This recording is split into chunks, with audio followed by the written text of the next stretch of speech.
नमो नमः। गणपति बाप्पा मोरया, मंगल मूर्ति मोरया। ओम गं गणपतये नमो नमः। श्री सिद्धि विनायक नमो नमः। अष्ट विनायक नमो नमः। गणपति बाप्पा मोरया, मंगल मूर्ति मोरया।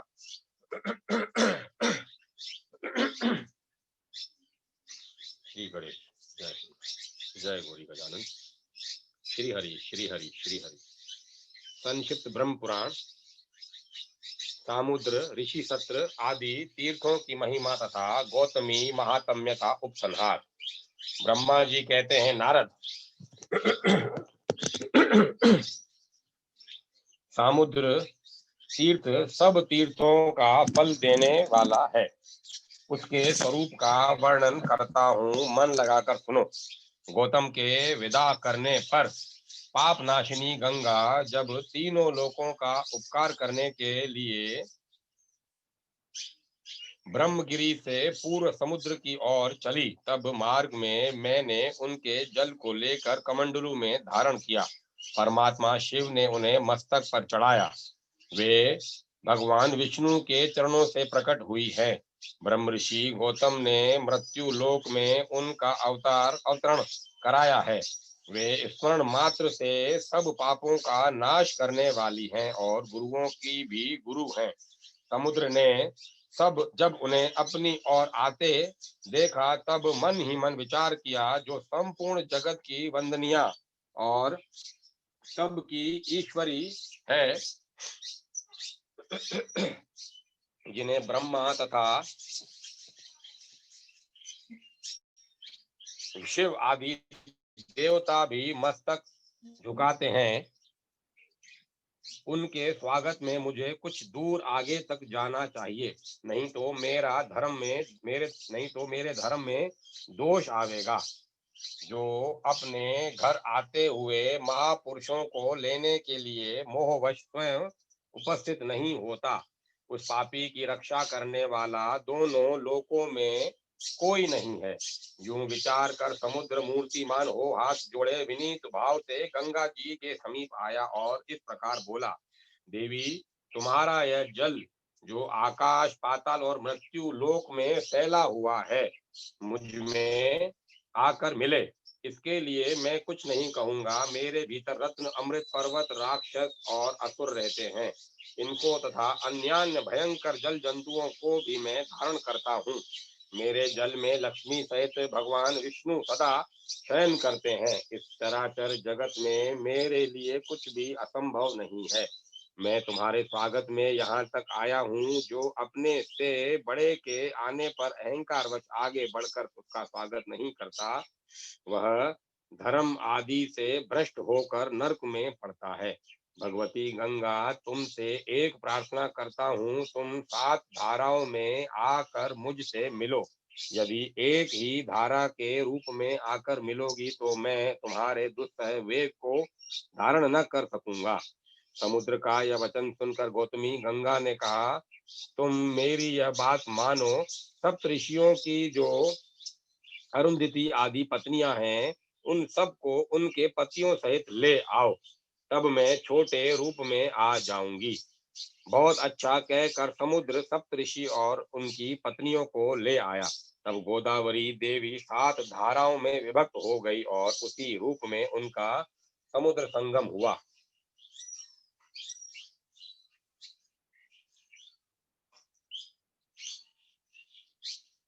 सप्तऋषियों के नाम पर ये सप्त गंगा के नाम से विख्यात हुई। यहाँ भक्ति पूर्वक जो स्नान, दान, श्रवण, पाठ और स्मरण आदि शुभ कर्म किया जाता है, वह समस्त अभिष्ट वस्तुओं को देने वाला होता है। पाप की हानि, भोग और मोक्ष की प्राप्ति तथा मन की प्रसन्नता के लिए तीनों लोकों में समुद्र तीर्थ से बढ़कर दूसरा कोई तीर्थ नहीं है। समुद्र तीर्थ के अतिरिक्त वहाँ सप्तऋषि तीर्थ, समुद्र तीर्थ से के अतिरिक्त वहाँ ऋषि सत्र तीर्थ भी है, जहाँ 7 ऋषि तपस्या के लिए बैठे थे। ऋषि सत्र तीर्थ। और जहाँ भीमेश्वर शिव विराजमान है वहां का वृतांत इस प्रकार है। 7 ऋषियों ने गंगा को 7 धाराओं में विभक्त किया।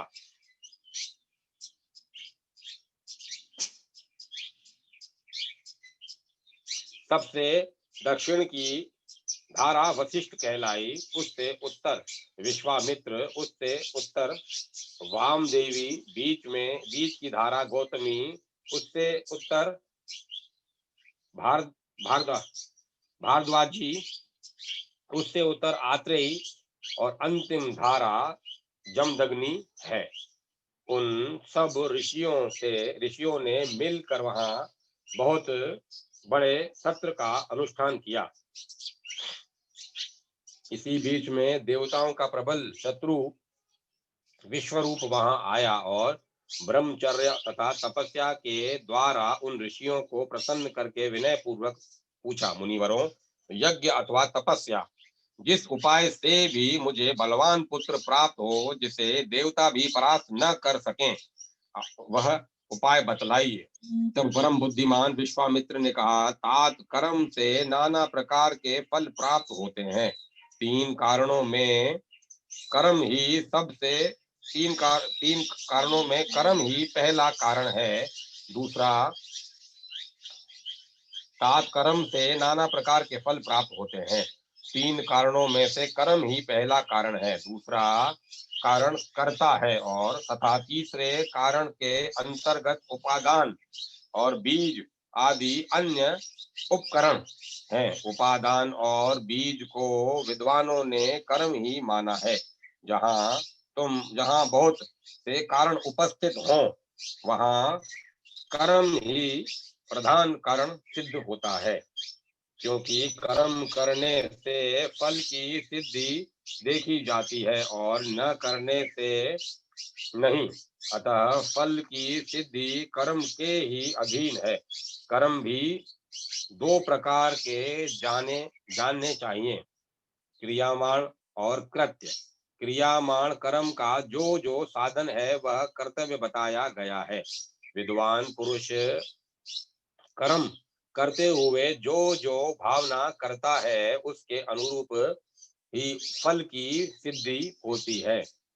यदि बिना भावना के विधि पूर्वक कर्म का अनुष्ठान करता है तो उसे अन्य प्रकार का फल मिलता है, किंतु भावना करने पर संपूर्ण फल उस भावना के अनुरूप ही होता है।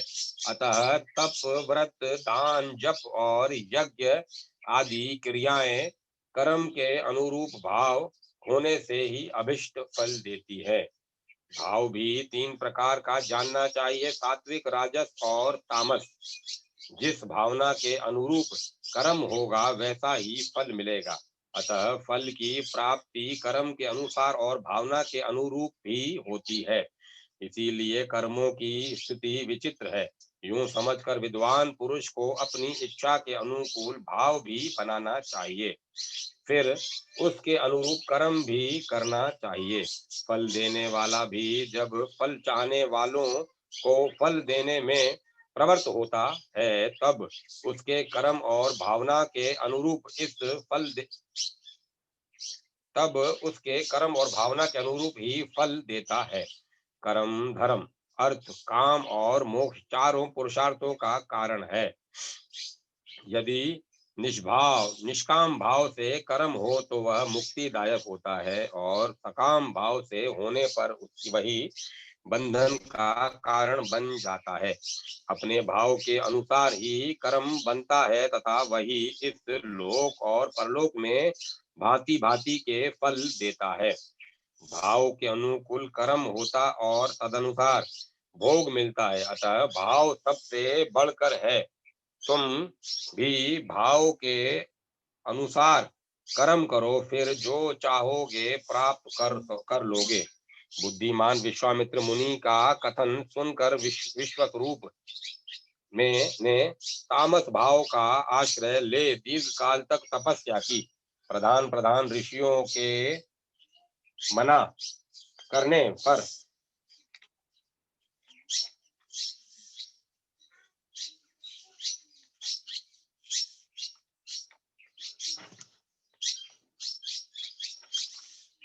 मना करने पर भी उसने अपने क्रोध के अनुरूप देवताओं के लिए भयंकर कार्य किया। भयंकर कुंड खोदकर उसमें भयानक अग्नि देव को प्रज्वलित किया और उसी में बैठकर मन ही मन अत्यंत भयंकर रौद्र पुरुष का आत्म रूप से चिंतन किया। उसे इस प्रकार तपस्या करते देख आकाशवाणी हुई, भीम स्वरूप जगदीश्वर शिव की महिमा को कौन जानता है। वे संपूर्ण जगत की सृष्टि करते हैं तो भी उसकी आसक्ति से लिप्त नहीं होते। यूं कहकर आकाशवाणी मौन हो गई। मुनीश्वर गण भगवान भीमेश्वर को नमस्कार करके अपने अपने आश्रम को चले गए। विश्वरूप महाभीम अत्यंत भयंकर था। उसके कर्म भी भयंकर थे, उसकी आकृति भी बड़ी भयानक थी, उसके हृदय का भाव भी भयंकर ही था। उसने भीम स्वरूप भगवान रुद्र का ध्यान करके अग्नि में अपनी आहुति दे दी। तब से उसके द्वारा आराधित भगवान शंकर भीमेश्वर कहलाते हैं। वहां किया हुआ स्नान और दान निस्संदेह मोक्ष देने वाला होता है। जो सदा भक्ति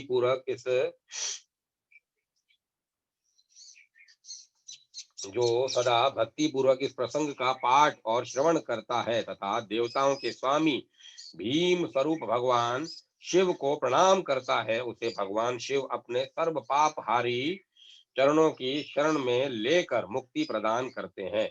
यूं तो भगवती गोदावरी सर्वत्र और सदा ही संपूर्ण पाप नाशिका विनाश पाप राशि का विनाश करने वाली तथा परम पुरुषार्थ मोक्ष देने वाली है। तथापि जहाँ वे समुद्र में मिली हैं, वहाँ उनका महात्म्य विशेष रूप से बढ़ा हुआ है। जो पुण्यात्मा प्राणी गोदावरी सागर संगम में स्नान कर लेता है, वह अपने पूर्वजों का दुस्सह नरक से उद्धार करके स्वयं भी भगवान शिव के धाम में जाता है। जो वेदांत द्वारा जानने योग्य तथा सबका उपास्य है, साक्षात वह ब्रह्म ही भीमेश्वर के रूप में प्रकट है। भीमेश्वर का दर्शन कर लेने पर जीव फिर भयंकर दुख देने वाले संसार में नहीं प्रवेश करते। देवताओं की भी वंदनिया गंगा जब समुद्र में मिली, तब संपूर्ण देवता और मुनि उनके पीछे पीछे स्तुति करते हुए गए। वशिष्ठ, जाबाली, वाग, याज्ञवल्क्य, क्रतु, अंगिरा, दक्ष, मरीचि, अन्यान्य वैष्णव गण, शातातप, शौनक, देवराज, भृगु, अग्निवेश, अत्रि, मरीचि, मनु, गौतम, कौशिक, संभ्रु, पर्वत, अगस्त्य, मार्कंडेय, पिपल, गालव, योगी जन, वामदेव, अंगिरस तथा भार्गव, ये समस्त पुराण वेदता महर्षि प्रसन्न चित्त से वैदिक मंत्रों द्वारा देवी गोदावरी की स्तुति करते थे। गोदावरी को समुद्र में मिली हुई देख भगवान शिव और विष्णु ने भी मुनियों को प्रत्यक्ष दर्शन दिया। देवताओं और पितरों ने भी सबकी पीड़ा दूर करने वाले उन दोनों देवताओं का दर्शन और सत्वन किया। आदित्य, वसु, रुद्र, मरुदगण, लोकपाल, ये सब हाथ जोड़कर भगवान शिव और विष्णु की स्तुति करते थे। समुद्र और गंगा के सातों प्रसिद्ध संगमों पर सदा शिव और विष्णु स्थित रहते समुद्र और गंगा के सातों प्रसिद्ध संगमों पर सदा भगवान शिव और विष्णु स्थित रहते हैं। वहां महादेव जी गौतमेश्वर के नाम से विख्यात हैं। लक्ष्मी सहित भगवान विष्णु भी वहां नित्य निवास करते हैं। मैंने जो वहां शिव की स्थापना की है, वह शिवलिंग ब्रह्मेश्वर के नाम से प्रसिद्ध है। देवताओं सहित मैंने अपने लिए कारण उपस्थित होने पर संपूर्ण लोकों के उपकार के लिए भगवान विष्णु का सत्वन किया था। वे विष्णु वहां चक्रपाणी के नाम से विख्यात हैं। वहीं ऐन्द्रिय तीर्थ भी है और उसी को हयग्रीव तीर्थ भी कहते हैं। वहां सोम तीर्थ भी है, जहां भगवान शिव सोमेश्वर के नाम से प्रसिद्ध है। एक समय इंद्र ने बड़े बड़े यज्ञों द्वारा मेरी आराधना करके मेरे प्रसाद से अपना मनोरथ सिद्ध किया था। तब से मैं भी वहीं सब लोगों का उपकार करने के लिए रहता हूँ। विष्णु और शिव तो वहाँ हैं ही। अग्नि ने जहाँ यज्ञ किया वह स्थान अग्नेय तीर्थ के नाम से प्रसिद्ध है। तदंतर आदित्य तीर्थ है जहाँ वेद में आदित्य प्रतिदिन मध्याह्न काल में दूसरा रूप धारण करके मेरा शिव का तथा विष्णु का दर्शन एवं उपासना करने के लिए आते हैं। वहाँ मध्याह्न काल में सब लोग वंदनीय है, क्योंकि न मालूम सूर्य वहाँ किस रूप में आ जाए। उसके सिवा पर्वत श्रेष्ठ इंद्र गोप पर एक दूसरा तीर्थ भी है। वहां किसी कारणवश गिरिराज हिमालय ने महान शिवलिंग की स्थापना की थी, अतः उसे अद्रि तीर्थ कहते हैं। वहां किया हुआ स्नान और दान संपूर्ण अभिष्ट वस्तुओं को देने वाला तथा शुभ है। इस प्रकार गौतमी गंगा ब्रह्मगिरी से निकलकर जहाँ समुद्र में मिली है, वहां तक के कुछ तीर्थों का मैंने संक्षेप से वर्णन किया है। गौतमी गंगा वेद और पुराणों में भी प्रसिद्ध है। ऋषियों द्वारा भी उनकी बड़ी ख्याति हुई है। संपूर्ण विश्व ने उनके चरणों में मस्तक झुकाया है। उनका प्रभाव अत्यंत महान है।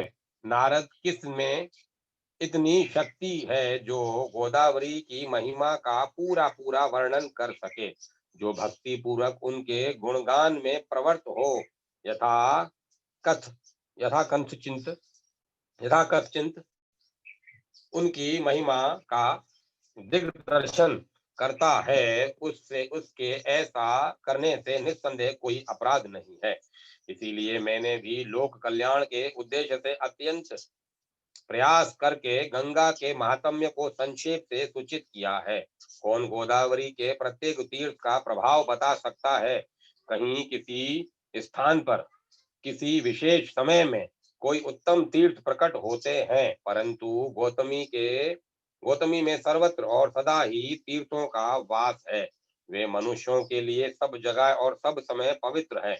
उनके गुणों का वर्णन कौन कर सकता है? उनके लिए तो केवल नमस्कार करना ही उचित जान पड़ता है। नारद जी ने कहा, सुरेश्वर, आप गंगा को तीनों देवताओं से संबंध रखने वाली बताते हैं। ब्रह्म ऋषि गौतम द्वारा लाई हुई लोक पावनी गंगा परम पवित्र और कल्याणमयी है। उनके आदि मध्य और अंत में दोनों तटों पर भगवान विष्णु शिव तथा आप व्याप्त हैं। उनकी महिमा सुनने से मुझे तृप्ति नहीं होती। आप पुनः संक्षेप में उनका महत्व बतलाइए। ब्रह्मा जी बोले, बेटा, गंगा पहले मेरे कमंडलू में थी, फिर भगवान के चरणों से प्रकट हुई। उसके बाद महादेव जी के जटाजूट में निवास किया करने लगी।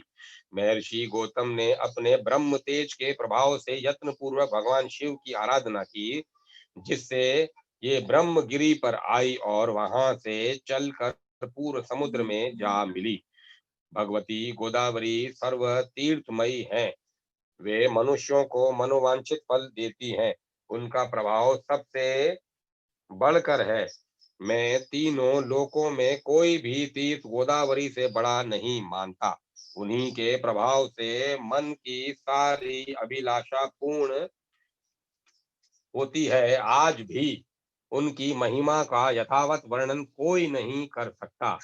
सब लोग भक्ति से सदा उनकी वंदना करते हैं। वे वस्तुतः साक्षात ब्रह्म है। नारद, मुझे तो यही सबसे बढ़कर आश्चर्य की बात जान पड़ती है कि मेरी वाणी में गंगा के गुणों का वर्णन सुनकर भी तीनों लोकों में रहने वाले सब प्राणियों की बुद्धि उन्हीं की ओर क्यों नहीं लग जाती?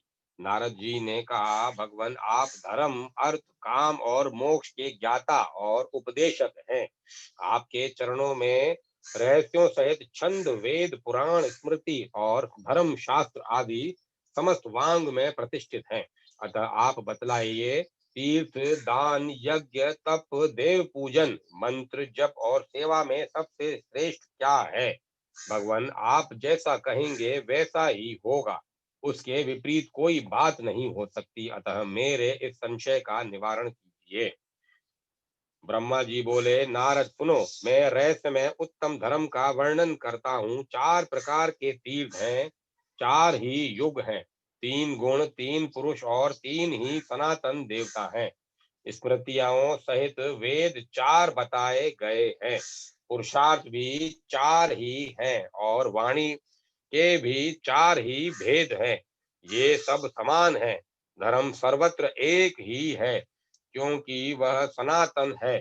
साध्य और साधन के भेद से उसके अनेक रूप माने गए हैं। धर्म के 2 आश्रय हैं, देश और काल। देश और काल। काल के आश्रित जो धर्म है वह सदा घटता बढ़ता रहता है। युगों के अनुसार उसमें एक एक चरण की न्यूनता होती जाती है। कालाश्रित धर्म भी प्रदेश में सदा प्रतिष्ठित रहता है। युगों का श्रेय होने पर भी देशाश्रित धर्म की हानि नहीं होती। जो धर्म दोनों आश्रयों से हीन है उसका अभाव हो जाता है। अतः देश के आश्रित रहने वाला धर्म अपने चारों चरणों के साथ प्रतिष्ठित होता है। देशाश्रित धर्म भिन्न भिन्न देशों में तीर्थ रूप से स्थित रहता है। सतयुग में धर्म देश और काल दोनों के आश्रित होता है। त्रेता में उसके 1 चरण की, द्वापर में 2 चरण की और कलयुग में उसके 3 चरणों की हानि होती है। द्वापर और कली में क्रमशः आधे और चौथाई रूप में शेष रहकर धर्म चालू रहता है। कली में उसकी संकटमयी स्थिति होती है। जो इस प्रकार धर्म को जानता है उसके धर्म की हानि नहीं होती। जो घर से तीर्थ यात्रा के लिए निकलना चाहता है उसके सामने उन अनेक प्रकार के विघ्न आते हैं, परंतु जो उन विघ्नों के मस्तक पर पैर रखकर गंगा जी के पास नहीं पहुंचता उसने अपने जीवन में क्या फल पाया? गौतमी के प्रभाव का कौन वर्णन कर सकता है? साक्षात सदाशिव भी उसके वर्णन में असमर्थ है। मैंने संक्षेप से इतिहास सहित गंगा के महात्म्य का प्रतिपादन किया है। चराचर जगत में धर्म, अर्थ, काम और मोक्ष का जो भी साधन है वह सब इस विस्तृत इतिहास में मौजूद है। इसमें वेदोक्त श्रुतियों का संपूर्ण रहस्य बताया गया है। जगत के कल्याण के लिए जो उत्तम साधन, जो उत्तम नाम वाला प्राचीन तीर्थ देखा गया है उसी का वर्णन किया गया है। जो इस महात्म्य का एक श्लोक अथवा एक पद भी भक्ति पूर्वक पढ़ता है और सुनता है अथवा गंगा गंगा गंगा गंगा यूं उच्चारण करता है वह पुण्य का भागी होता है। गंगा का यह महात्म्य, उत्तम महात्म्य कली के कलंक का विनाश करने वाला, सब प्रकार की सिद्धि और मंगल देने वाला है। संसार में यह समादर के योग्य है। इसके पढ़ने और सुनने से मनोवांछित फल की प्राप्ति होती है। जो 100 योजन दूर से भी गंगा गंगा का उच्चारण करता है वह सब पापों से मुक्त होता और भगवान विष्णु के धाम में जाता है। तीनों लोकों में 3.5 करोड़ तीर्थ हैं। वे सभी बृहस्पति के सिंह राशि में स्थित होने पर गौतमी गंगा में स्नान करने के लिए आते हैं। बेटा, ये गौतमी मेरी आज्ञा से सदा सब मनुष्यों को स्नान करने पर मोक्ष प्रदान करती है। 1000 अश्वमेध और 100 वाजपेय यज्ञ करने पर जो फल मिलता है वह इस महात्म्य के श्रवण मात्र से प्राप्त हो जाता है। नारद, जिसके घर में यह मेरा कहा हुआ पुराण मौजूद है, उसे कलिकाल तक कोई भय नहीं है। यह उत्तम पुराण जिस किसी मनुष्य के सामने कहने योग्य नहीं है। श्रद्धालु शांत एवं वैष्णव महात्मा के सामने ही इसका कीर्तन करना चाहिए। यह भोग और मोक्ष देने वाला तथा पापों का नाश करने वाला है। इसके श्रवण मात्र से मनुष्य कृत कृत्य हो जाता है। जो अपने हाथ से लिखकर यह पुस्तक ब्राह्मणों को देता है, वह सब पापों से मुक्त होकर फिर कभी गर्भ में नहीं आता। अनंत वासुदेव की महिमा तथा परशोत्तम क्षेत्र के महात्म्य का उपसंहार। मुनि बोले, देव, भगवान की यह कथा सुनने से हमें तृप्ति नहीं होती। आप पुनः परम गोपनीय रहस्य का वर्णन कीजिए। अनंत वासुदेव की महिमा का आपने भली भांति वर्णन नहीं किया। अब हम उसी को सुनना चाहते हैं। आप विस्तार पूर्वक बतलाइए। ब्रह्मा जी ने कहा, मुनिवरों, अनंत वासुदेव का महात्म्य सार से भी अत्यंत सारतर वस्तु है। वह इस पृथ्वी पर दुर्लभ है। विप्रगण आदि कल्प की बात है। मैंने देव शिल्पियों में श्रेष्ठ विश्वकर्मा को बुलाकर कहा, तुम पृथ्वी पर भगवान वासुदेव की शिलामयी प्रतिमा बनाओ, जिसका दर्शन करके इंद्र आदि देवता और मनुष्य भक्ति पूर्वक भगवान वासुदेव की आराधना करें और अपनी उनकी कृपा से निर्भय होकर रहे। मेरी बात सुनकर विश्वकर्मा ने तत्काल ही एक सुंदर और सुदृढ़ प्रतिमा बनाई, जिसके हाथों में शंख चक्र गदा और पद्म शोभा पा रहे थे। भगवान का यह विग्रह सब पापों भगवान का यह विग्रह सब प्रकार के शुभ लक्षणों से संपन्न और अत्यंत प्रभावशाली था। नेत्र कमल दल के समान विशाल थे। वक्ष स्थल में श्री वत्स का चिन्ह सुशोभित था। हृदय देश वनमाला से आवृत हो रहा था। मस्तक पर मुकुट और भुजाओं में अंगद शोभा पाते थे। कंधे मोटे जान पड़ते थे। कानों में कुंडल झिलमिला रहे थे। शाम अंग पर पीतांबर की अपूर्व शोभा थी। इस प्रकार वह प्रतिमा दिव्य थी। स्थापना का समय आने पर स्वयं मैंने ही गूढ़ मंत्रों द्वारा उसे स्थापित किया।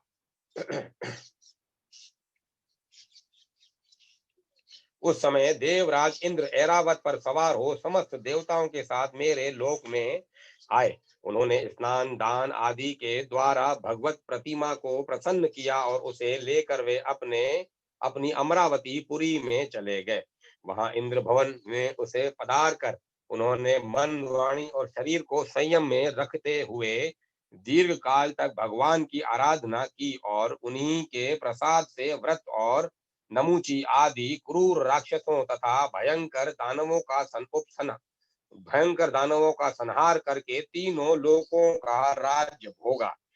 द्वितीय युग त्रेता आने पर महापराक्रमी राक्षस राज रावण बड़ा प्रतापी हुआ। उसने 10,000 वर्षों तक निराहार और जितेंद्रिय रहकर अत्यंत कठोर व्रत का पालन करते हुए भारी तपस्या की, जो दूसरों के लिए अत्यंत दुष्कर थी। उस तपस्या से संतुष्ट होकर मैंने रावण को वरदान दिया, तुम्हें संपूर्ण देवताओं, दैत्यों, नागों और राक्षसों में से कोई नहीं मार सकेगा। शाप के भयंकर प्रहार से भी तुम्हारी मृत्यु नहीं होगी। तुम यमदूतों से भी अवध्य रहोगे। ऐसा वर पाकर वह राक्षस संपूर्ण यक्षों और उनके राजा धनाध्यक्ष कुबेर को भी परास्त करके इंद्र को भी जीतने के लिए उद्यत हुआ। उसने देवताओं के साथ बड़ा भयंकर संग्राम किया। उसके पुत्र का नाम मेघनाथ था। मेघनाथ ने इंद्र को जीत लिया, अतः वह इंद्रजीत के नाम से प्रसिद्ध हुआ।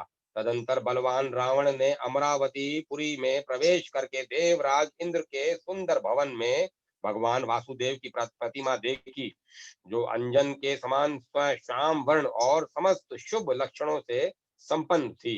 पद्म पत्र में के समान विशाल नेत्र वनमाला से ढके हुए वक्ष स्थल में श्रीवत्स का सुंदर चिन्ह, मस्तक पर मुकुट, भुजाओं में भुजबंद, हाथों में शंख चक्र गदा और पद्म, शरीर पर पीतांबर, चार भुजाएं तथा अंगों में समस्त आभूषण शोभा दे रहे थे। वह प्रतिमा समस्त मनोवांछित फलों को देने वाली थी। रावण ने यहाँ रखे हुए ढेर के ढेर रत्नों को तो छोड़ दिया और उस सुंदर प्रतिमा को तुरंत ही पुष्पक विमान से लंका में भेज दिया। वहां रावण के छोटे भाई धर्मात्मा विभीषण नगराध्यक्ष थे। वे सदा भगवान नारायण के भजन में लगे रहते थे। देवराज की भूमि में आई हुई उस देवराज की भूमि में से देवराज की भूमि से आई हुई उस दिव्य प्रतिमा को देखकर उनके शरीर में रोमांच हो आया। उन्हें बड़ा विस्मय हुआ। विभीषण ने प्रसन्न चित्त से मस्तक झुकाकर भगवान को प्रणाम किया और कहा, आज मेरा जन्म सफल हो गया, आज मेरी तपस्या का फल मिल गया। जो यूं कहकर धर्मात्मा विभीषण बारंबार भगवान को प्रणाम करके अपने बड़े भाई के पास गए और हाथ जोड़कर बोले, राजन, आप वह प्रतिमा देकर मुझ पर कृपा कीजिए। मैं उसकी आराधना करके भवसागर से पार होना चाहता हूँ। भाई की बात सुनकर रावण ने कहा, वीर, तुम प्रतिमा ले लो, मैं उसे लेकर क्या करूंगा? मैं तो ब्रह्मा जी की आराधना करके तीनों लोकों पर विजय पा रहा हूँ। विभीषण बहुत बुद्धिमान थे। उन्होंने वह कल्याणमयी प्रतिमा ले ली और उसके द्वारा 108 वर्षों तक भगवान विष्णु की आराधना की। इससे उन्होंने अणिमा आदि 8 सिद्धियों के साथ अजर अमर रहने का वरदान प्राप्त कर लिया। रावण बड़ा पापी और क्रूर राक्षस था। उसने देवता, गंधर्व, किन्नर, लोकपाल, मनुष्य, मुनि और सिद्धों को भी युद्ध में जीतकर उनकी स्त्रियों को हर लिया और लंका नगरी में लाकर रखा। फिर रावण बड़ा पापी और क्रूर राक्षस था। उसने देवता, गंधर्व, किन्नर, लोकपाल, मनुष्य, मुनि और सिद्धों को भी युद्ध में जीतकर उनकी स्त्रियों को हर लिया और लंका नगरी में लाकर रखा। फिर सीता जी के लिए मोहित होकर उसने उनको भी हर लाने का प्रयत्न किया। श्री राम के सम्मुख जाने में उसे भय होता था। इसीलिए मारीच को स्वर्णमय मृग के रूप में भेजकर उन्हें आश्रम से दूर हटा दिया और सीता जी को अकेली पाकर हर लिया। उसका पता लगने पर लक्ष्मण सहित श्री राम को बड़ा क्रोध हुआ। उन्होंने रावण को मार डालने का निश्चय किया। इस कार्य में सुग्रीव सहायक हुए। सुग्रीव का वाली के साथ वैर था, अतः श्री राम ने वाली को मारकर सुग्रीव को किष्किंधा के राज्य पर अभिषिक्त कर दिया और अंगद को युवराज बनाया। फिर हनुमान नल, नील, जाम्बन, पनस, गव्य, गवाश और पाठिन आदि असंख्य महाबली वानरों के साथ कमल नयन श्री राम ने लंका की यात्रा की। उन्होंने समुद्र में पर्वतों की बड़ी बड़ी चट्टानें ढालकर पुल बंधाया और विशाल सेना के साथ समुद्र को पार किया। रावण ने राक्षसों को साथ लेकर भगवान श्री राम के साथ घोर संग्राम किया। परम पराक्रमी श्री रघुनाथ जी महोदर, प्रहस्त, निकुंभ, कुंभ, नरांतक, यमांतक, मालाडय, माल्यवान, इंद्रजीत, कुंभकर्ण तथा रावण को मार कर विदेह कुमारी सीता को अग्नि परीक्षा द्वारा शुद्ध प्रमाणित किया और विभीषण को राज्य दे भगवान वासुदेव की प्रतिमा को साथ लेकर वे पुष्पक विमान पर आरूढ़ हुए और अनायास ही पूर्वजों द्वारा पालित अयोध्या नगरी में जा पहुंचे। भक्तवत्सल श्री रघुनाथ जी ने अपने छोटे भाई भरत और शत्रुघ्न को भिन्न भिन्न राज्यों पर अभिषिक्त किया और स्वयं सम्राट की भांति समस्त भूमंडल के राज्य पर आसीन हुए। उन्होंने अपने पुरातन स्वरूप श्री विष्णु की उस प्रतिमा का आराधन करते हुए समुद्र पर्यंत पृथ्वी का 11,000 वर्षों तक पालन किया। उसके बाद वे अपने वैष्णव धाम में प्रवेश कर गए। उस समय श्री राम ने वह प्रतिमा समुद्र को दे दी और कहा, अपने जल और रत्नों के साथ तुम इस प्रतिमा की भी रक्षा करना। द्वापर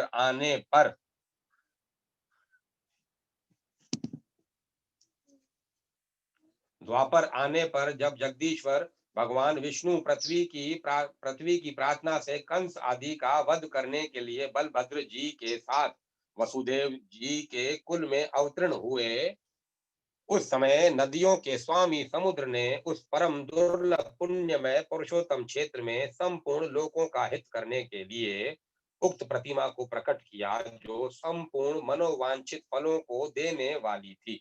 तब से उस मुक्तिदायक क्षेत्र में ही देवादिदेव अनंत वासुदेव विराजमान हैं, जो मनुष्यों की समस्त कामनाएं पूर्ण करने वाले हैं। जो लोग मन, वाणी और क्रिया द्वारा सदा सदे सर्वेश्वर भगवान अनंत वासुदेव की भक्ति पूर्वक शरण लेते हैं, वे परम पद को प्राप्त होते हैं।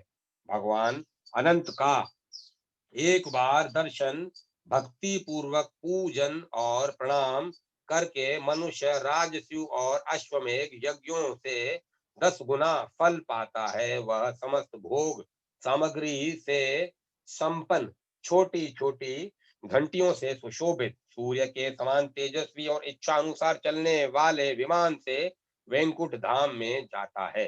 उस समय देवांगनाएं उसकी सेवा में रहती हैं और गंधर्व उसके यश का गान करते हैं। वह अपने 7 कुल की 21 पीढ़ियों का भी उद्धार कर लेता है। मुनिवरों, इस प्रकार मैंने भगवान अनंत के संबंध में कुछ निवेदन किया। कौन ऐसा मनुष्य है जो 100 वर्षों में भी उनके गुणों का वर्णन कर सके। इस प्रकार मनुष्यों को भोग और मोक्ष देने वाले परम दुर्लभ पुरुषोत्तम क्षेत्र तथा अनंत वासुदेव के महात्म्य का वर्णन किया गया। इस प्रकार मनुष्यों को भोग और मोक्ष देने वाले परम दुर्लभ पुरुषोत्तम क्षेत्र तथा अनंत वासुदेव के महात्म्य का वर्णन किया गया। पुरुषोत्तम क्षेत्र में शंख, चक्र, गदा, पद्म और पीतांबर धारण करने वाले कमल नयन भगवान श्री कृष्ण विराजमान हैं, जिन्होंने कंस और केशी का संहार किया था। जो लोग वहां देव दानव वंदित श्री कृष्ण, बलभद्र और सुभद्रा का दर्शन करते हैं, वे धन्य हैं। भगवान श्री कृष्ण तीनों लोकों के स्वामी तथा संपूर्ण अभिष्ट वस्तुओं के दाता हैं। जो सदा उनका ध्यान करते हैं, वे निश्चय ही मुक्त हो जाते हैं। जो सदा श्री कृष्ण के अनुरक्त हो वो जो सदा श्री कृष्ण के अनुरक्त रहते हैं, रात को सोते समय श्री कृष्ण का चिंतन करते हैं और फिर सोकर उठने के बाद श्री कृष्ण का स्मरण करते हैं, वे शरीर त्यागने के बाद श्री कृष्ण में ही प्रवेश करते हैं। ठीक वैसे ही जैसे मंत्रोच्चारण पूर्वक होम किया हुआ हविष अग्नि में लीन हो जाता है। अतः मुनिवरों, मोक्ष की इच्छा रखने वाले पुरुषों को पुरुषोत्तम क्षेत्र में सदा यत्न पूर्वक कमल नयन श्री कृष्ण का दर्शन करना चाहिए। जो मनीषी पुरुष शयन और जागरण काल में श्री कृष्ण, बलभद्र और तथा सुभद्रा का दर्शन करते हैं, वे श्री हरि के धाम में जाते हैं। जो हर समय भक्ति पूर्वक पुरुषोत्तम श्री कृष्ण, रोहिणी नंदन बलभद्र और सुभद्रा देवी का दर्शन करते हैं, वे भगवान विष्णु के लोक में जाते हैं। जो वर्षा के 4 महीनों में पुरुषोत्तम क्षेत्र के भीतर निवास करते हैं, उन्हें सारी पृथ्वी की तीर्थ यात्रा से भी अधिक फल प्राप्त होता है। जो इंद्रियों को जीतकर और क्रोध को वशीभूत करके सदा पुरुषोत्तम क्षेत्र में ही निवास करते हैं, वे तपस्या का फल पाते हैं। मनुष्य अन्य तीर्थों में 10,000 वर्षों तक तपस्या करके जो फल पाता है, उसे पुरुषोत्तम क्षेत्र में एक ही मास में प्राप्त कर लेता है। तपस्या, ब्रह्मचार्य पालन तथा आसक्ति त्याग से जो फल मिलता है उसे मनीषी पुरुष वहां सदा ही पाते रहते हैं। सब तीर्थों में स्नान दान करने का जो पुण्य फल बताया गया है वह मनीषी पुरुषों को यहाँ सर्वदा प्राप्त होता है। विधि पूर्वक तीर्थ सेवन तथा व्रत और नियमों के पालन से जो फल बताया गया है उसे वहां इंद्रिय संयम पूर्वक पवित्रता से रहने वाला पुरुष प्रतिदिन प्राप्त करता है। नाना प्रकार के यज्ञों से मनुष्य जो फल प्राप्त करता है वह जितेंद्रिय पुरुष को वहां प्रतिदिन मिला करता है। जो पुरुषोत्तम क्षेत्र के कल्प वृक्ष अक्षय वट के पास जाकर शरीर त्याग करते हैं वे निस्संदेह मुक्त हो जाते हैं। जो मानव बिना इच्छा के भी वहां प्राण त्याग करता है वह भी दुख से मुक्त हो दुर्लभ मोक्ष प्राप्त कर लेता है। कृमि कीट पतंग आदि तथा पशु पक्षियों की योनि में पड़े हुए जीव भी वहां देह त्याग करने पर परम गति को प्राप्त करते हैं। जो मनुष्य एक बार भी श्रद्धा पूर्वक भगवान पुरुषोत्तम का दर्शन कर लेता है वह सहस्त्रों पुरुषों में उत्तम है। भगवान प्रकृति से परे और पुरुष से भी उत्तम है, इसीलिए वे वेद पुराण तथा इस लोक में पुरुषोत्तम कहलाते हैं। जो पुराण और वेदांत में परमात्मा कहे गए हैं वे ही संपूर्ण जगत का उपकार करने के लिए पुरुषोत्तम रूप से विराजमान है। पुरुषोत्तम क्षेत्र के भीतर मार्ग में, शमशान भूमि में, घर के मंडप में, सड़कों और गलियों में जहाँ कहीं इच्छा या अनिच्छा से भी शरीर त्याग करने वाला मनुष्य मोक्ष का भागी होता है। पुरुषोत्तम तीर्थ के समान किसी तीर्थ का महात्म्य न हुआ है और न होगा। मैंने उस क्षेत्र के गुणों का एक अंश मात्र यहाँ बताया है। कौन पुरुष 100 वर्षों में भी उसके समस्त गुणों का वर्णन कर सकता है। मुनिवरों, यदि तुम सनातन मोक्ष पाना चाहते हो तो आलस्य छोड़कर उस पवित्र तीर्थ में निवास करो। व्यास जी कहते हैं, अव्यक्त जन्मा ब्रह्मा जी का यह वचन सुनकर मुनियों ने वहां निवास किया और परम पद प्राप्त कर लिया। द्विजवरों, यदि आप लोग भी मोक्ष प्राप्त करना चाहते हो तो परम उत्तम पुरुषोत्तम क्षेत्र में निवास करें।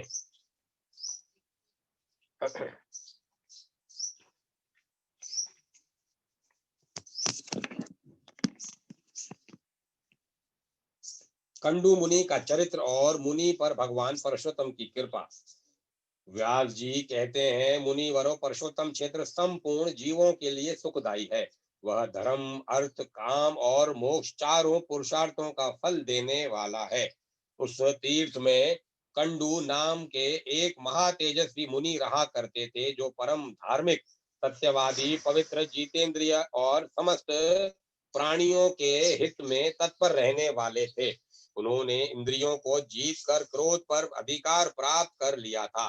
वे वेद वेदांगों के पारंगत विद्वान थे और भगवान पुरुषोत्तम की आराधना करके उत्तम सिद्धि प्राप्त कर चुके थे। उनके सिवाय और भी बहुत से मुनि वहां उत्तम व्रत का पालन करते हुए सिद्ध हो चुके हैं।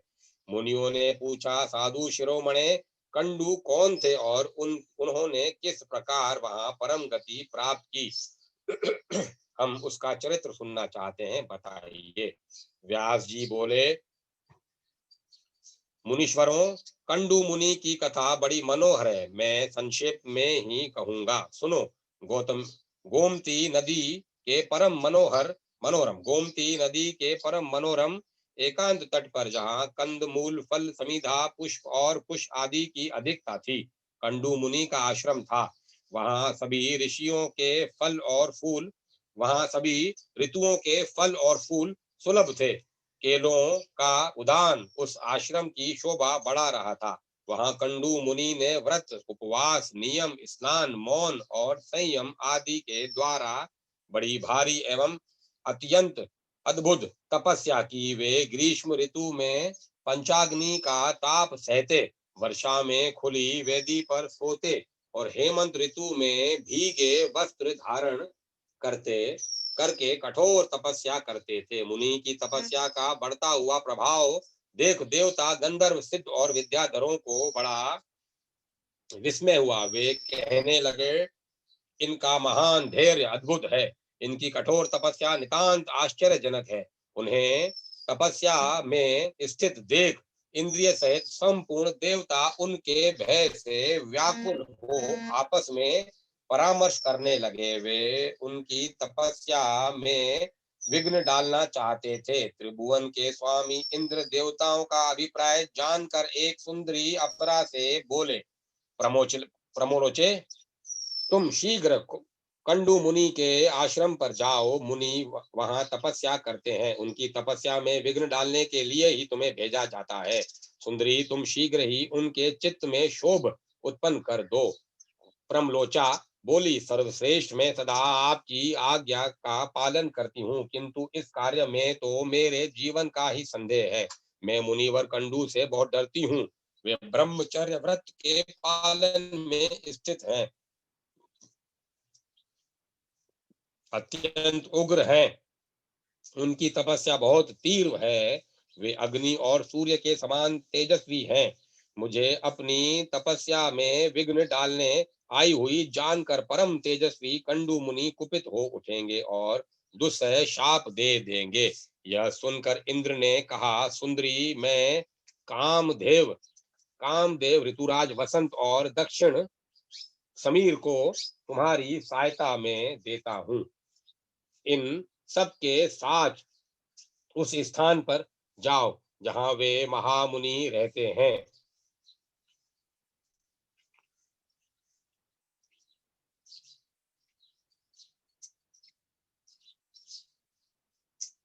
उन सबके साथ उस स्थान पर जाओ जहां वे महामुनि रहते हैं।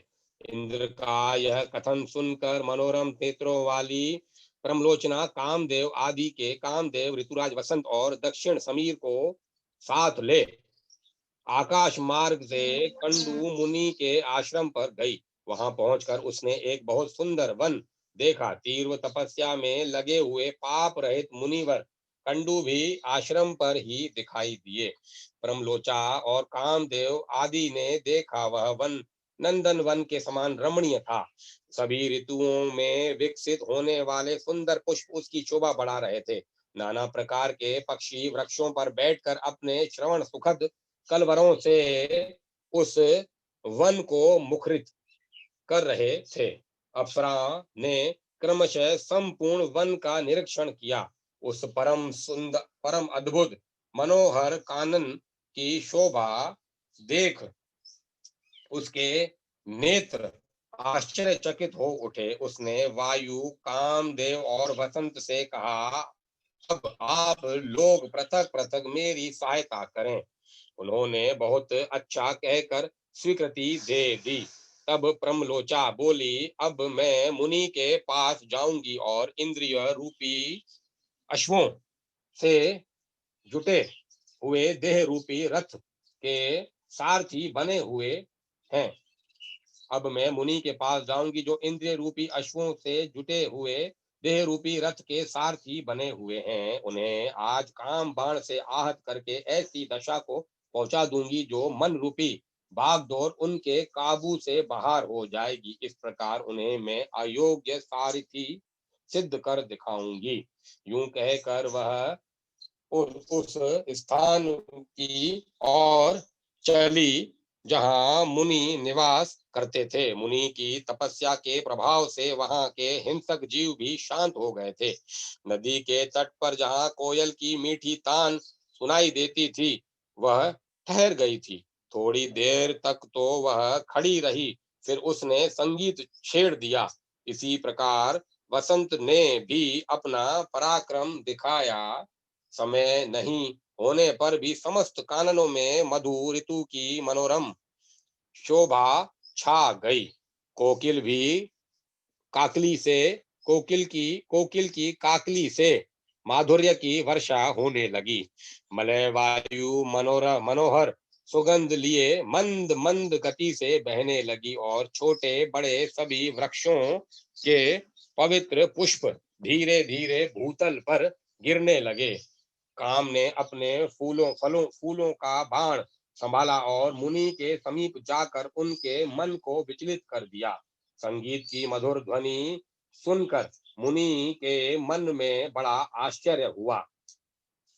वे काम बाण से अत्यंत पीड़ित हो जहां सुंदरी अप्सरा गीत गा रही थी गए। मुनि ने अप्सरा को देखा और अप्सरा ने भी मुनि पर दृष्टिपात किया। उसके उनके नेत्र आश्चर्य से खिल गए। चादर खिसक कर गिर पड़ी। मुनि के मन में विकलता छा गई। उनके शरीर में रोमांच हो गया। वे पूछने लगे, सुंदरी, तुम कौन हो, किसकी हो? तुम्हारी मुस्कान बड़ी मनोहर है। शुभ्रू, तुम मेरे मन को मोह लेती हो। तुम्हें अपना सच्चा परिचय दो।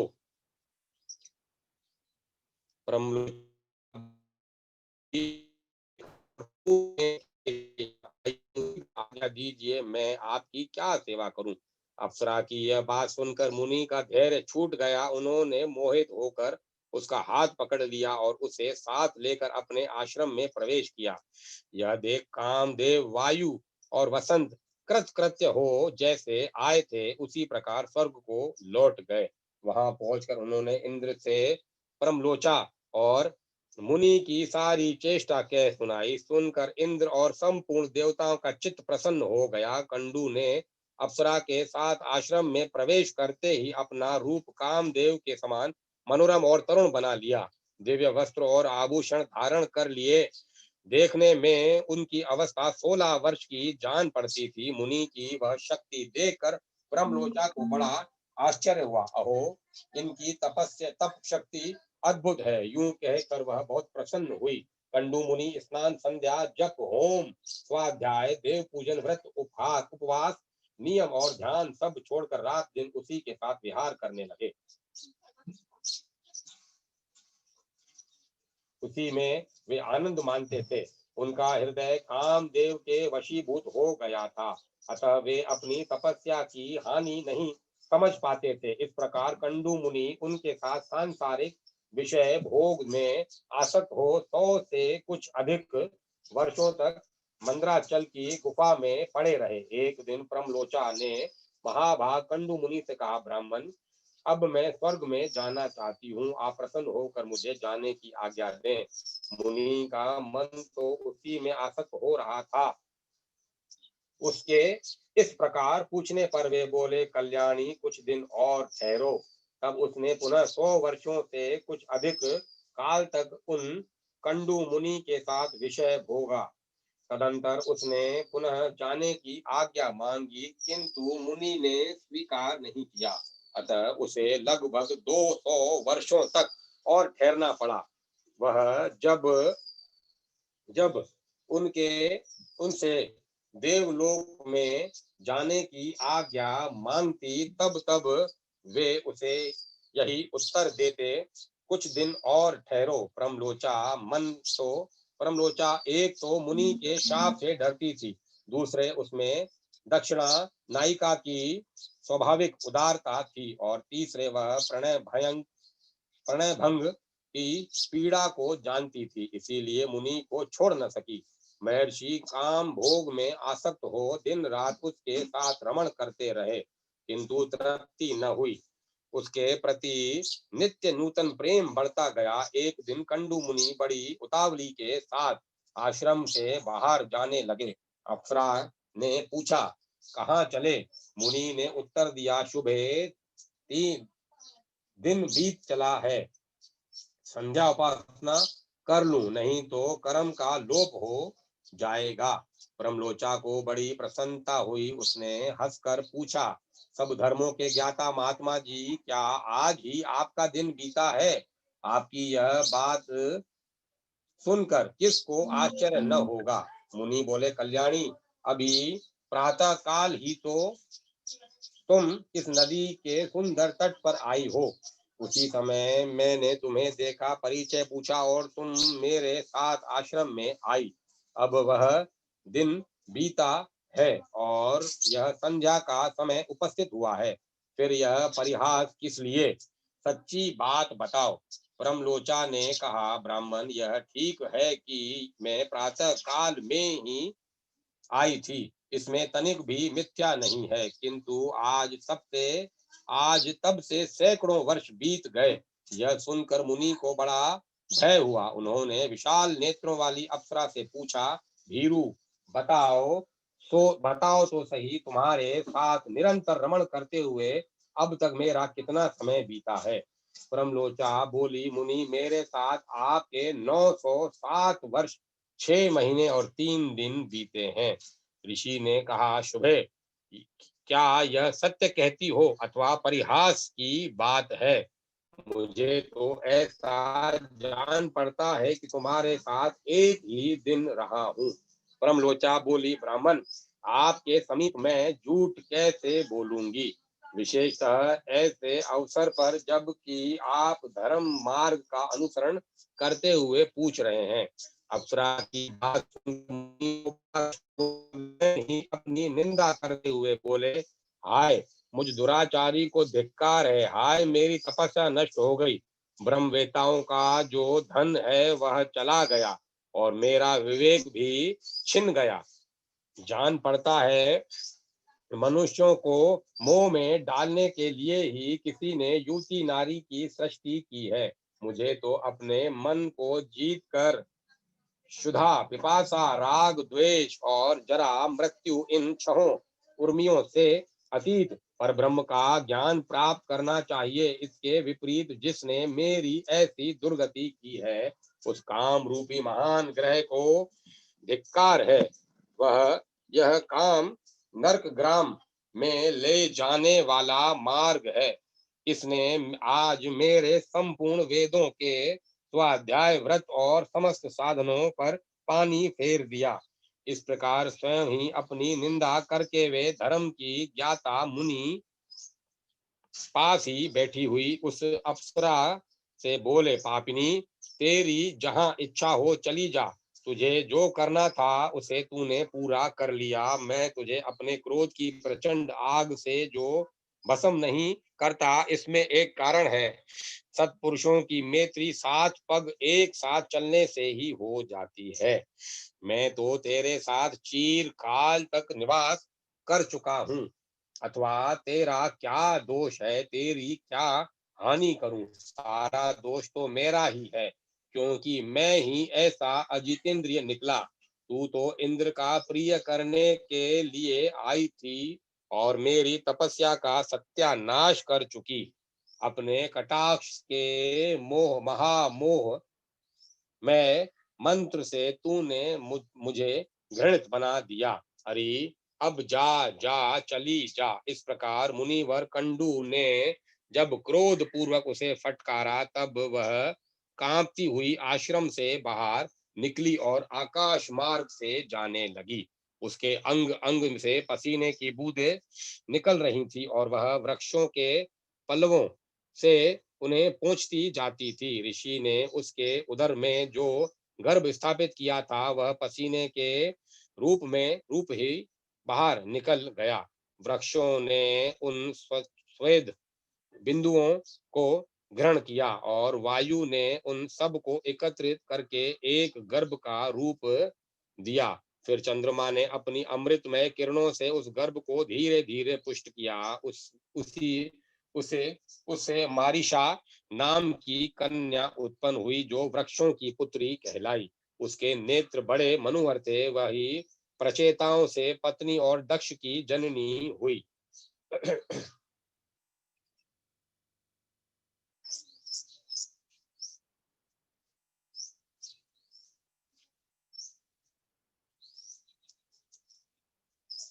इधर महर्षि कंडू तपस्या क्षीण होने पर श्री विष्णु के निवास स्थान पुरुषोत्तम क्षेत्र को गए। वहां स्मरण संपूर्ण देवताओं से सुशोभित श्री हरि का दर्शन किया। ब्राह्मण आदि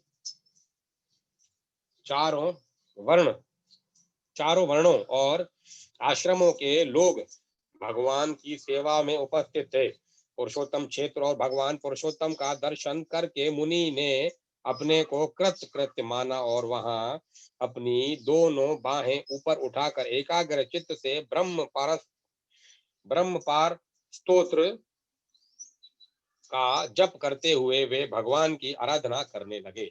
मुनि बोले, व्यास जी, हम परम कल्याण में ब्रह्मपार स्तोत्र का श्रवण करना चाहते हैं, जिसका जप करते हुए कंडू मुनि ने भगवान विष्णु की आराधना की थी। व्यास जी ने कहा, भगवान विष्णु सबके परम पार अंतिम प्राप्य हैं।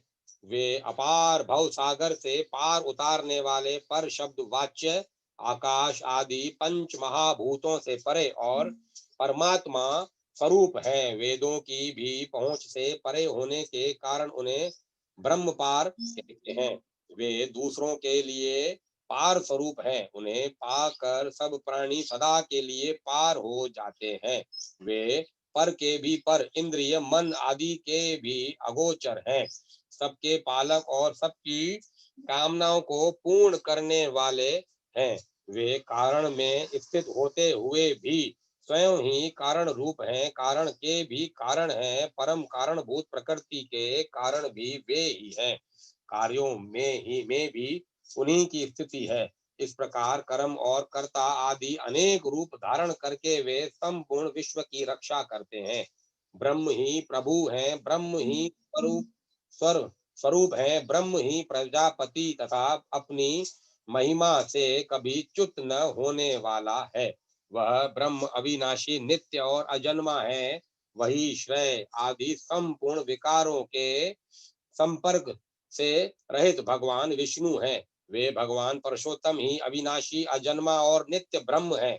उनके प्रभाव से मेरे राग आदि समस्त दोष नष्ट हो जाएं। मुनि के उस ब्रह्म पार स्तोत्र का जप सुनकर और उनकी सुदृढ़ पराभक्ति को जानकर भक्तवत्सल भगवान परशुत्तम बड़े प्रसन्न हुए और उनके पास जाकर बोले, मुने, तुम्हारे मन में जो अभिलाषा है उसे कहो, मैं तुम्हें वर देने के लिए आया हूँ। सुवर्त, तुम कोई वर मांगो। देवादिदेव भगवान चक्रपाणी के ये वचन सुनकर मुनि ने सहसा आंखें खोल दी और देखा भगवान सामने खड़े हैं। उनका श्री अंग तीसी के फूल की भांति श्याम है। नेत्र पद्म पत्र के समान विशाल है। हाथों में शंख चक्र और गदा शोभा पाते हैं। माथे पर मुकुट और भुजाओं में भुजबंद सुशोभित हैं। चार भुजाएं हैं। अंग अंग से उदारता टपकती है। सुंदर शरीर पर पीतांबर शोभा दे रहा है।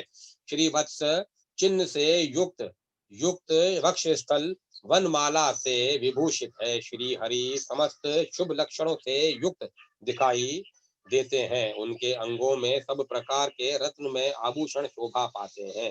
श्री अंग के दिव्य चंदन और श्री अंग में दिव्य चंदन लगा है और दिव्य हार उनकी शोभा बढ़ा रहा है। इस प्रकार भगवान की झांकी देखकर कंडू मुनि के शरीर में रोमांच हो आया। उन्होंने दंड की भांति पृथ्वी पर गिरकर साष्टांग प्रणाम किया और कहा, आज मेरा जन्म सफल हुआ। आज मेरी तपस्या का फल मिल गया। यूं कहकर मुनि ने भगवान की स्तुति आरंभ की। कंडू बोले, नारायण हरे श्री कृष्ण श्री वत्स्यांक जगतपते जगत बीज जगत धाम जगत साक्षिन, आपको नमस्कार है। अव्यक्त विष्णु, आप ही सबकी उत्पत्ति के कारण है। प्रकृति और पुरुष दोनों से उत्तम होने के कारण आपको परशुत्तम कहते हैं। कमल नयन गोविंद जगन्नाथ, आपको नमस्कार है। आप हिरण्य गर्भ लक्ष्मीपति पद्मनाभ और सनातन पुरुष हैं। यह पृथ्वी आपके गर्भ में है। आप ध्रुव और ईश्वर हैं। ऋषिकेश, आपको नमस्कार है। आप अनादि अनंत और अजय हैं। विजयी पुरुषों में श्रेष्ठ, आपकी जय हो। श्री कृष्ण, आप अजीत और अखंड हैं। श्रीनिवास, आपको नमस्कार है। आप ही बादल और धूप वर्षा और गर्मी करने वाले हैं। आपका पार पाना कठिन है। आप बड़ी कठिनाइयों से प्राप्त होते हैं। दुख और पीड़ाओं का नाश करने वाले हरे, जल में शयन करने वाले नारायण, आपको नमस्कार है। अव्यक्त परमेश्वर, आप संपूर्ण भूतों के पालक और ईश्वर हैं। भौतिक तत्वों से आप कभी शुद्ध होने वाले नहीं हैं। संपूर्ण प्राणी आप में ही निवास करते हैं। आप सब भूतों के आत्मा हैं। संपूर्ण भूत आपके गर्भ में स्थित हैं। आपको नमस्कार है। आप यज्ञ यज्वा यज्ञधर यज्ञ धाता और अभय देने वाले हैं। यज्ञ आपके गर्भ में स्थित हैं। आपका श्री अंग स्वर्ण के समान कांतिमान है। प्रश्नि गर्भ गर्भ आपको नमस्कार है। आप क्षेत्रज्ञ क्षेत्रपालक क्षेत्री क्षेत्रहंता क्षेत्रकर्ता जितेंद्रिय क्षेत्रात्मा क्षेत्र रहित और क्षेत्र के सृष्टा हैं। आपको नमस्कार है। गुणालय गुणावास गुणाश्रय गुणाव गुणाभोक्ता गुणाराम और गुण त्यागी, ये सब आपके ही नाम हैं। आपको नमस्कार है। आप ही श्री विष्णु हैं। आप ही श्री हरि और चक्री कहलाते हैं। आप ही श्री विष्णु और आप ही जनार्दन हैं। आप ही वष्टकार कहे गए हैं। भूत भविष्य और वर्तमान के प्रभु भी आप ही हैं। आप भूतों के उत्पादक और अव्यक्त हैं। सबकी उत्पत्ति के कारण होने से आप भव्य कहलाते हैं। आप संपूर्ण प्राणियों के भरण पोषण करने वाले हैं। आप ही भूत भावन देवता हैं। आपको अजन्मा और ईश्वर कहते हैं। आप विश्वकर्मा श्री आप विश्वकर्मा हैं। श्री विष्णु हैं, शंभु हैं और वृषभ की आकृति धारण करने वाले हैं।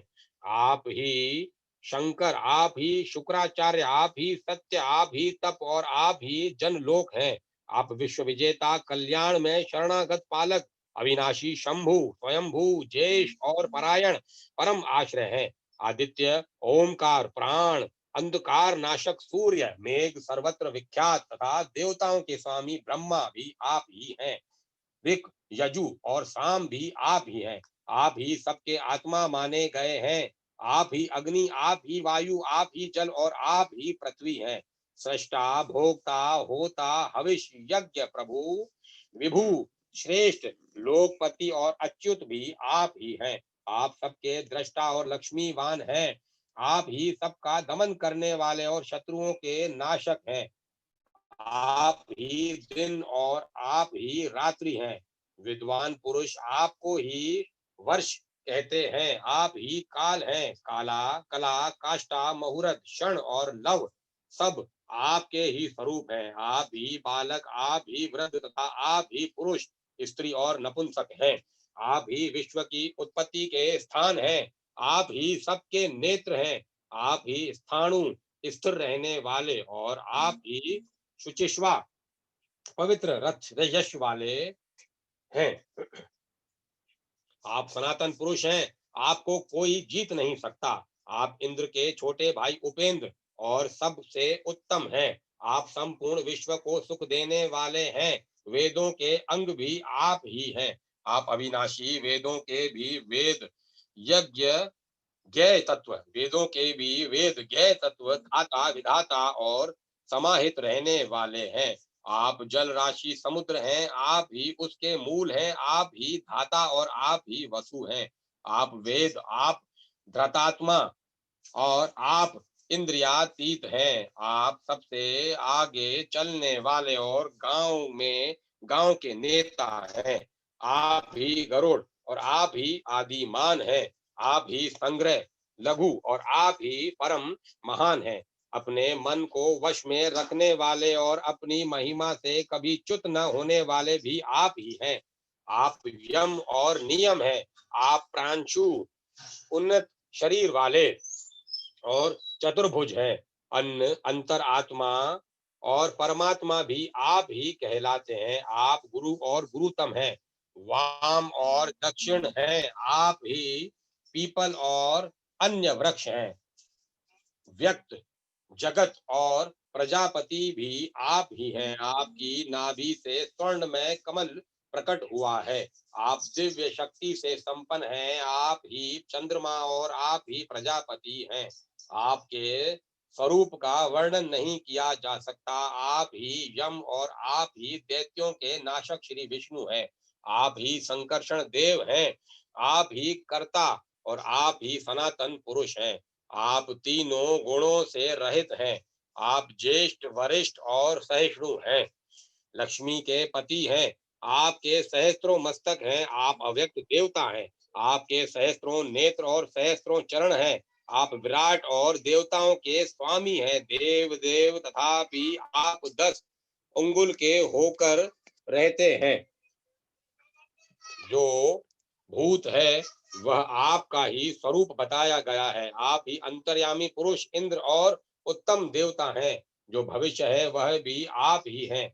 वह आप ही ईशान, आप ही अमृत और आप ही मृत्यु हैं। यह संपूर्ण संसार आपसे ही अंकुरित होता है। अतः आप परम महान और सबसे उत्तम हैं। देव, आप सबसे ज्येष्ठ हैं, पुरुष हैं और आप ही 10 प्राणवायु के रूप में स्थित हैं।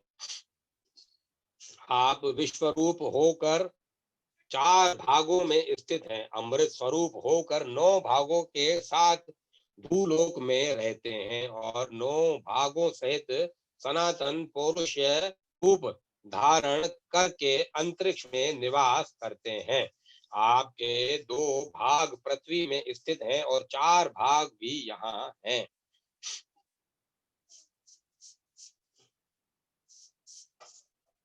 आपसे यज्ञों की उत्पत्ति होती है, जो जगत में वृष्टि करने वाले हैं।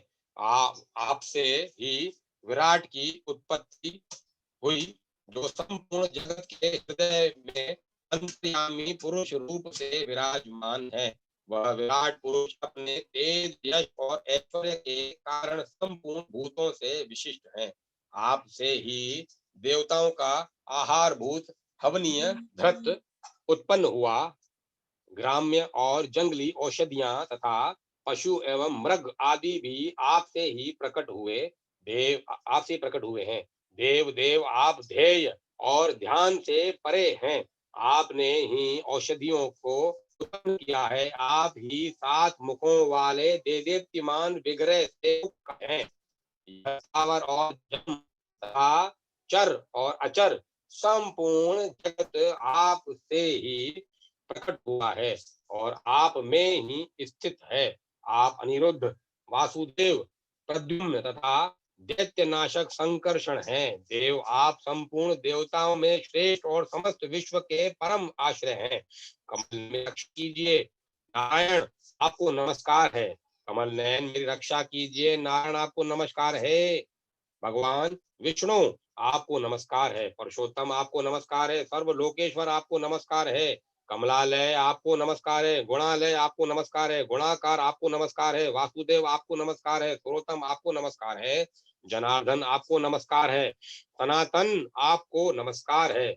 योगी गम्य परमेश्वर, आपको नमस्कार है। योग के आश्रय स्थान, आपको नमस्कार है। गोपते, श्रीपते, मरुत्पते, श्री विष्णु, आपको नमस्कार है। जगतपते, आप जगत को उत्पन्न करने वाले और ज्ञानियों के स्वामी हैं। आपको नमस्कार है। दिव्यस्पते, आपको नमस्कार है। महीपते, आपको नमस्कार है।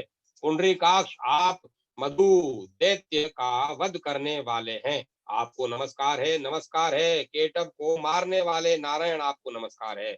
सुब्रमण्यम, आपको नमस्कार है। पीठ पर वेदों को धारण करने वाले महामत्स्य रूप अच्युत, आपको नमस्कार है। आप समुद्र के जल को मत डालने वाले और लक्ष्मी को आनंद देने वाले हैं। आपको नमस्कार है।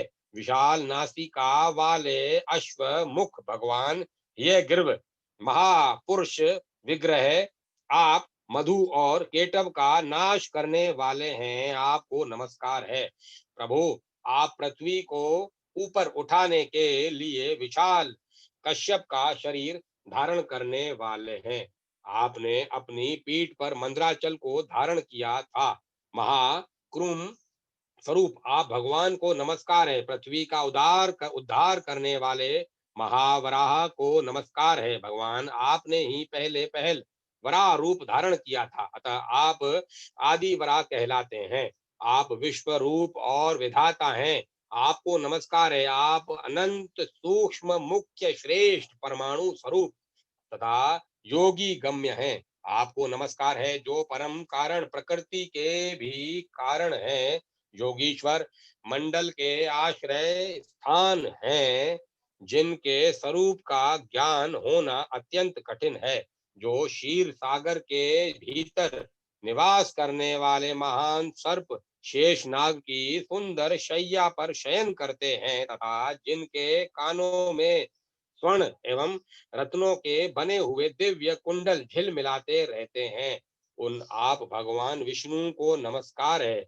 कंडू मुनि के इस प्रकार स्तुति करने पर भगवान श्री विष्णु ने प्रसन्न होकर कहा, मुनि श्रेष्ठ, तुम मुझसे जो कुछ पाना चाहते हो उसे शीघ्र कहो।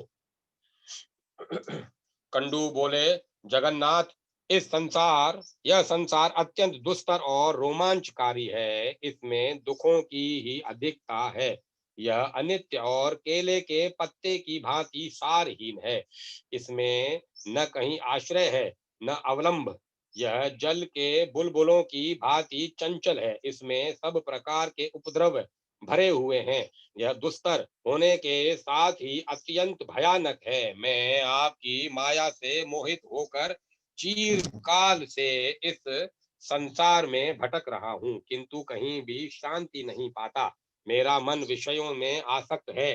देवेश, इस संसार के भय से पीड़ित होकर आज मैं आपकी शरण में आया हूँ। श्री कृष्ण, आप इस भव सागर से मेरा उद्धार कीजिए। सुरेश्वर, मैं आपकी कृपा से आपके ही सनातन परम पद को प्राप्त करना चाहता हूँ, जहाँ जाने से फिर इस संसार में कहीं नहीं आना पड़ता। श्री भगवान बोले, मुनि श्रेष्ठ, तुम मेरे भक्त हो, सदा मेरी ही आराधना करते रहो। तुम्हें मेरे प्रसाद से अभिष्ट मोक्ष पद की प्राप्ति होगी। विप्रवर, मेरे भक्त क्षत्रिय, वैश्य, स्त्री, शूद्र और अंत्यज भी परम सिद्धि को प्राप्त होते हैं। फिर तुम जैसे तपोनिष्ठ ब्राह्मण की तो बात ही क्या है। चांडाल भी यदि उत्तम श्रद्धा से युक्त और एवं मेरा भक्त हो तो उसे अभिष्ट सिद्धि प्राप्त होती है। फिर औरों की तो चर्चा ही क्या। व्यास जी कहते हैं, यूं कहकर भक्त वत्सल भगवान विष्णु वहीं अंतर ध्यान हो गए। उनके चले जाने पर मुनिवर कंडू बहुत प्रसन्न हुए और समस्त कामनाओं का त्याग करके स्वस्थ चित्त हो गए। समस्त इंद्रियों को वश में करके ममता और अहंकार से रहित हो एकाग्र चित्त से भगवान परशुत्तम का ध्यान करने लगे। भगवान ने के निर्लेप, निर्गुण, शांत और सन्मात्र स्वरूप का चिंतन करते हुए उन्होंने दुर्लभ मोक्ष प्राप्त कर लिया। जो महात्मा कंडू की कथा को पढ़ता अथवा सुनता है, वह सब पापों से मुक्त हो स्वर्गलोक में जाता है। मुनिवरों, इस प्रकार मैंने इस कर्म भूमि तथा मोक्षदायक पुरुषोत्तम क्षेत्र का वर्णन किया, जो साक्षात भगवान